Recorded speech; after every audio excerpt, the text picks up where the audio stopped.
ಈ ಒಂದು bomb blast ಪ್ರಕರಣ ಇಡೀ ರಾಜ್ಯವನ್ನೇ ಬೆಚ್ಚಿ ಬೀಳುತ್ತಿರುವಂಥದ್ದು. ಸೊ ಹೀಗಾಗಿ ನಿಮ್ಮ ಜಿಲ್ಲೆ, ನಿಮ್ಮ ತಾಲೂಕು ಮತ್ತು ನಿಮ್ಮ ಊರು ಎಷ್ಟು ಸೇಫ್? ಸೊ ಈ ಕುರಿತಂತೆ ರಿಪಬ್ಲಿಕ್ ಕನ್ನಡ ಗ್ರೌಂಡ್ ಲೆವೆಲ್ಗೆ ಇಳಿದು ಒಂದು ರಿಯಾಲಿಟಿ ಚೆಕ್ ಅನ್ನು ಮಾಡಿದೆ. ನೋಡೋಣ ಬನ್ನಿ.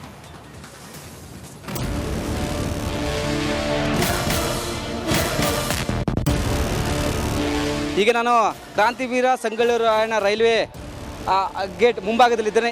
ಈ ಒಂದು ಮುಂಭಾಗದಲ್ಲಿ ನೋಡ್ತಿರ್ಬೋದು, ಇಲ್ಲಿ ಯಾವೊಬ್ಬ ಸಿಬ್ಬಂದಿಗಳು ಇಲ್ಲ, ಪೊಲೀಸರು ಇಲ್ಲ. ಬೆಂಗಳೂರು ನಿಜಕ್ಕೂ ಸೇಫಾ? ರಾಮೇಶ್ವರಂ ಕೆಫೆ ಬ್ಲಾಸ್ಟ್ ನಂತರ ಇಂಥದ್ದೊಂದು ಪ್ರಶ್ನೆ ರಾಜಧಾನಿ ಜನರಲ್ಲಿ ಮೂಡೋಕೆ ಶುರುವಾಗಿದೆ. ಈ ಘಟನೆಯಿಂದ ಸರ್ಕಾರ ನಿಜಕ್ಕೂ ಎಚ್ಚೆತ್ತುಕೊಂಡಿದೆಯಾ? ಗೃಹ ಸಚಿವರ ಹೇಳಿಕೆ ವಾಸ್ತವದಲ್ಲಿ ಜಾರಿಯಾಗಿದೆಯಾ? ಪೊಲೀಸ್ ಪ್ಯಾಟ್ರೋಲಿಂಗ್ ನಿಜಕ್ಕೂ ನಡೀತಿದೆಯಾ? ನಗರದಲ್ಲಿ ಹೆಚ್ಚುವರಿ ಸಿಸಿಟಿವಿ ಹಾಕ್ತಾರಾ ಎಂಬ ಪ್ರಶ್ನೆ ಎದ್ದಿದೆ.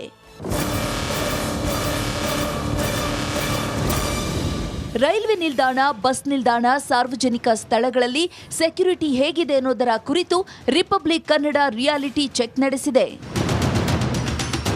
ಬೆಂಗಳೂರು ಎಷ್ಟು ಸೇಫ್ ಎಂಬ ಅನುಮಾನ ಮೂಡಿದೆ. ಯಾಕಂದರೆ ಕುಂದಳಹಳ್ಳಿಯಲ್ಲಿ ರಾಮೇಶ್ವರ ಕೆಫೆಯಲ್ಲಿ ಬಾಂಬ್ ಬ್ಲಾಸ್ಟ್ ಆಗಿದೆ. ಮತ್ತೊಂದು ಕಡೆ ಇನ್ನೂ ಸಿಟಿಯಲ್ಲಿ ಭದ್ರತೆ ಇಲ್ಲವೇ ಇಲ್ಲ, ಪೊಲೀಸರು ನಿಯೋಜನೆ ಇಲ್ಲ.